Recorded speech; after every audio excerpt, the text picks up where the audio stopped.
Okay, currency is the credit on future labor guaranteed by the sovereign. It took a long time to come to that. So as you pointed out, the beginning was barter. Okay, we had people who basically could produce a lot of something and virtually nothing of something else. So they had too much of something and not enough of something else. And they realized that there are other groups that were in exactly the same situation, except it was the opposite.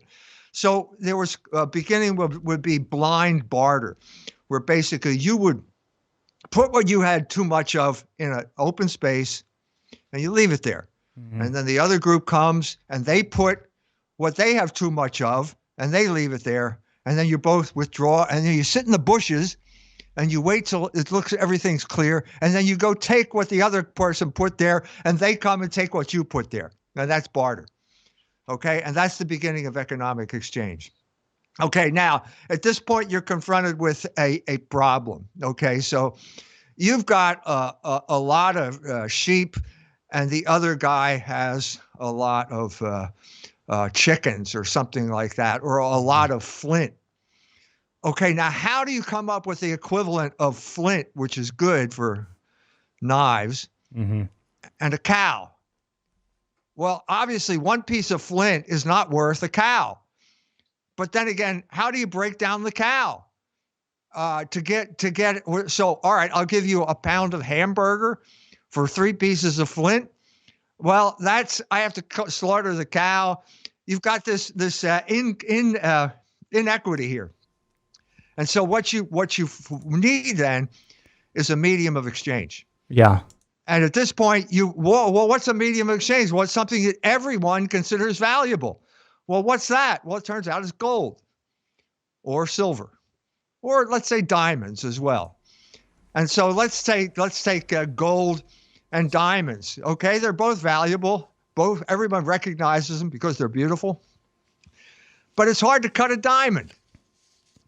In other words, if you got a big diamond, you're back in the same problem. It's like a cow. I can't give you half of a diamond. But it turns out that gold is a very malleable metal. Not only is it beautiful, it's malleable. And so you can basically put it into little bits of it. And the little round bits of gold, let's just a little round chunk of gold. Well, that's good because now we have a medium of exchange, but now we got another problem. And the problem is, can I trust you? Right. I mean, you're saying it's an ounce of gold. Well, maybe it's not really. Maybe it looks like gold, but maybe it's really just painted piece of lead. Right. And maybe it's not an ounce. It's easy to debase. Point, we need some type of regulation, and this is where the government steps in. And it's Gyges, the man who created the first coin. And what is a coin? It is basically a guaranteed ounce of gold. How do you know it's guaranteed? Well, because the emperor or the king has his image on it. This is what money is.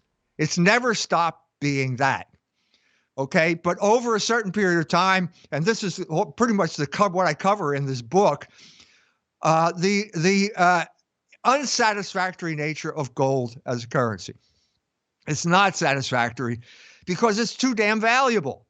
Once you get, I had this experience. I was in Iran and this woman had won a prize and the prize was a gold coin. And she put that gold coin in my hand. And you know what? I didn't want to let go of that gold coin. I wanted to hold on to that gold coin because it was so beautiful. It had such intrinsic value. Well, that's the problem with gold. It's a great store of value, but it's not a medium of exchange. So to make a long story short, at a certain point, people realize, this is with John Law, the chapter on John Law, you realize all you need is the image of the king. Because he's guaranteeing that now it's not an ounce of gold, it's a piece of paper, but it doesn't matter. Because gold is not the source of value. Labor is the source of value. And if he guarantees credit on future labor, that's money. And that's what it worked up to this day. Now, to get to Bitcoin, why is Bitcoin not money? Well, because the image of the king isn't on it. In other words, there's no government backing. And so I'm in India and I want to go swimming. and it cost 100 rupees. No, this is Africa. I was in Africa. I want to go swimming. It cost 100, whatever it is, to go swimming. I pull out 100, whatever it is, shilling note. I think it was Kenya. Put it down. She says, no, we don't take that. You have to get a credit card. Buy it over there. I said, honey, this is money. And because it's money, you have to take it. You have to take this, whether it's no matter what your crappy economy has done to the money, you have to accept it because it's money, because it has the picture of the sovereign on it. And that's why Bitcoin isn't money. Okay, that's so fundamentally we have to understand what money is, what the quid est of it, and thank you for clarifying that, Dr. Jones. I want to get into private property right now, and with respect to private property, you can look to, you can pull out the Catechism of the Council of Trent. You can flip to the paragraph or the section on the 7th commandment. I actually want to pull out a different reference though and get your take on it. And this is from the Catechism Explained by Spirago, and on page 395 it says, with respect to money, quote, "Since it is the natural right of every man to preserve his own life, he is justified in gaining for himself and keeping as his own those external goods which are indispensable to his existence. If every moment were occupied in providing for his own maintenance, he would be in the direst destitution, if sickness or misfortune befell him. The natural law prompts him to provide for such contingencies. Besides, were every moment engrossed with the business of self-maintenance, there would be no time to attend to his eternal interest." It goes on to say on the next page, just very quickly, that the great inequality of wealth distribution is the result of sin, and it goes on to say God himself bestows property. So private property, Dr. Jones, is pretty significant in the revealed religion of the Catholic faith. It's in the 7th commandment. There's both a negative precept, which you can't steal. There's a positive precept implied, which you should be able to own things. I think that the Catechism of Trent says that government's taking your property is theft. How do we reconcile that though with regulating an economic system that actually works for people? Yeah, you have to get concrete about property, which means historically concrete. Okay, and the problem with Catholicism is ahistoric Thomism. I am a Thomist, but I am a historical Thomist, and you can't just have Platonic concepts like property out there. You have to contextualize it historically. And in order to do that, you have to talk about John Locke. John Locke came up with an idea of property that became normative for the Anglo-speaking world. And he was a Whig, and it was based on Whig exigencies. Okay, he was being paid to represent Whig interest at the time of the Glorious Revolution. All of the Whigs had come into their property basically through the Reformation when they stole church property. That's how Whig oligarchs became rich. Okay, they were still holding on to their property. They did not want to return to a Catholic king because the Catholic king might take their property back. So that's what the Glorious Revolution was about. And it resulted in an exaggerated form of property, which is basically the absolute right to property. No matter how you got it, if you own it, you are the absolute lord of that property, and you can do with it whatever you want. That is not the Catholic teaching.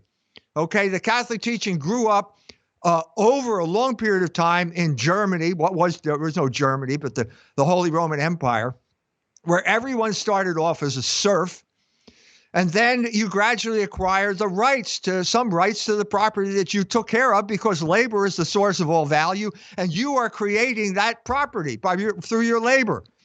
So they had rights, and suddenly the Lord could not simply expel them from the property in the Holy Roman Empire, which is exactly what happened during the English Reformation.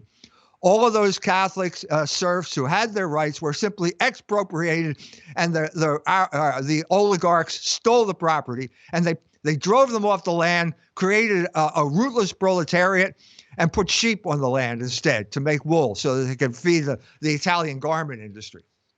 Okay, that was the absolute right of beginning of the absolute right of property, and it led to the situation we are in today, which is basically you have these private entities like Google, like Facebook, like YouTube, who have an absolute right to property. This is a utility. You have no right to charge whatever you want simply because you own the railroad. We dealt with that years ago, turn of the 20th century. Now these people, because of conservatism, this is the villain. The villain in this regard was conservatism that said government is bad. If private enterprise does it, it's okay. Well, we're now in a situation where these tech giants are stronger than government because of that exaggerated notion of property. Now, Locke led to Karl Marx because they abused it. They abused their right to property. They kicked the people off. And so now you have the exact opposite point of view expressed by Proudhon, who says property is theft. And so what had to happen was this course correction where the church stepped in and says, no, you're both wrong. Mm-hmm. Jesus Christ was crucified between two thieves. One was called communism and the other was called capitalism. And this is where rerum novarum came in to set the record straight about the rights of the worker. The man who was the predecessor of rerum novarum was Bishop von Kettler in Germany, Bishop of Mainz, who basically saved the German economy because he persuaded Bismarck to give up the Kulturkampf, fighting against capitalists. The communists are the enemy, therefore treat the worker better. He treated the worker better. He instituted Social Security and health insurance. At that point, the German economy stopped hemorrhaging workers. I am German. I am biracial. I'm Irish and German because at that point in the middle of the 19th century, the German economy was exploiting the worker and they had a better deal in America. Once that happened, Germany became the biggest economy in the world. That led to World War I with Winston Churchill, and that led to World War II, and that led to the destruction of the Germans as a people. They are a completely colonized group of people. That's the long and short of the whole property thing. There are a couple other principles I want to get into as we approach the end of the first part of the show, and we'll dive into the book. I have extensive readings from the book that I want to elucidate, so you can get a sense of exactly of all the work that Dr. Jones has put into this work. The principles that we're going to cover next are usury, wages, the common good, and guilds. Usury is a big one, and it's going to take me a second to set it up. The first thing I want to do is give a reading from Dr. Jones's book, and it says on page 59, quote, "The church was quick to condemn usury, but slow to understand the role that wages play in the economy.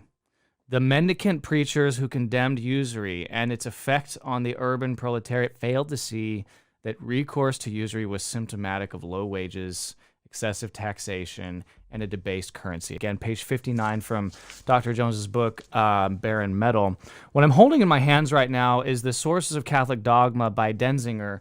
And if you can see on the camera, there are at least 24 references to usury in Denzinger, and he's right. When Dr. Jones, when you say that the church was quick to condemn usury, starting as basically in the Middle Ages, moneylenders were forbidden. They were separated from ecclesiastical burial. You can see that in the council.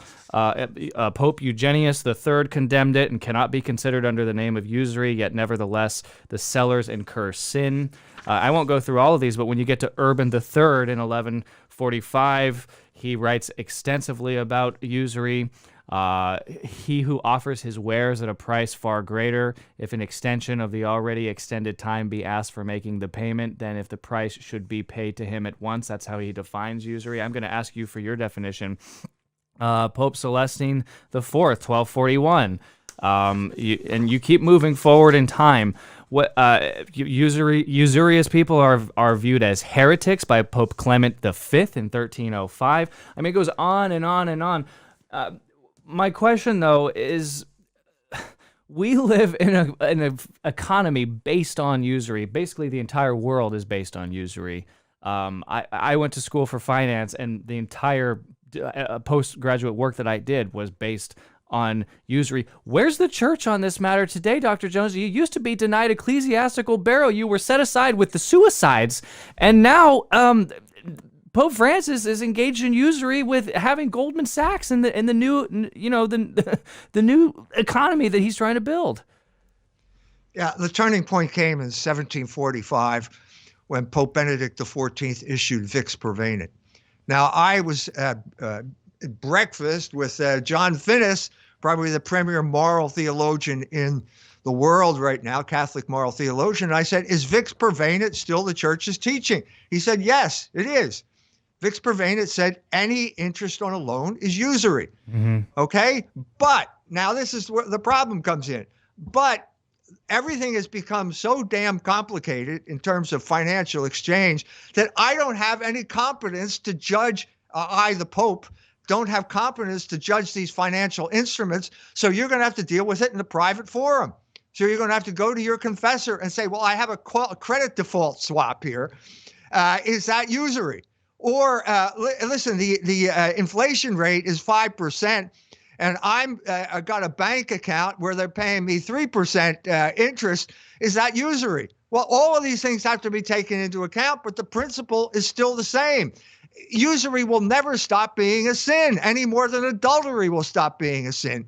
And what we're talking about here is the fundamental ground zero of the economy, which is basically one man who has something to sell and one man who has money who wants to buy something. And in this economic exchange, there's always going to be the temptation for the stronger to take advantage of the weaker, especially when it comes to wages, especially when you're selling wages. And when the strong takes advantage of the weak, that's sin, and that could be usury in the most global sense of the term. The specific sense is loans, credit cards, debt, all of that type of stuff, which are always wrong and always sinful, because of the nature of the agreement that you're entering into. Okay, so I just want to clarify what I think I heard you just say, because this is something that I've been battering around as well. You're saying that paying interest on a credit card or having a mortgage is usurious. It's a usurious transaction by any definition. But now, wait a minute. Not home mortgages now, because what are you paying? 3%, which is probably less than the inflation rate. So that's in a sense not usurious. Mm-hmm. The government basically abolished usury because bonds don't pay anything anymore. So that's eliminate now. But when you get to a credit card, that is usurious by any stretch, any definition of the term. If you're paying 21% interest, that used to be illegal.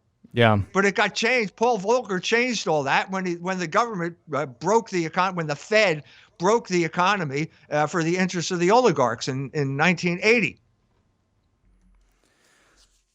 Next principle that we want to get to is wages, and you talk a lot about wages and fair wages and living wages in the book Barren Metal. I want to read a quote from your book. Quote, "To a business, labor is a cost that is subtracted from revenue to determine profits. But to the economy as a whole, the only way business have demand for their products is if people have sufficient income to express their demands in the marketplace." I think both of these points of view are definitely true, Dr. Jones.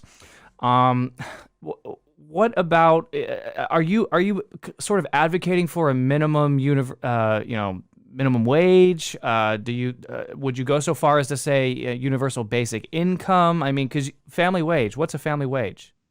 I'm advocating a family wage, which is the Catholic position. So if you're going to say, should wages be higher? Yes, that's true. Wages are way too depressed right now. Is there a minimum wage? Well, that's one way to do it, but I don't think it's an effective way to do it. I think the effective way, the Catholic teaching, is a family wage. What do I mean by a family wage? A man on his income alone can support a family so that the wife can stay home and take care of the children. It's precisely what did not happen in Florence. The oligarchs in Florence were constantly driving down wages. They were not allowing people to go out on their own or go to other cities to work with the knowledge they had about the garment industry. And so within 2 generations, Florence became the museum. It went from being the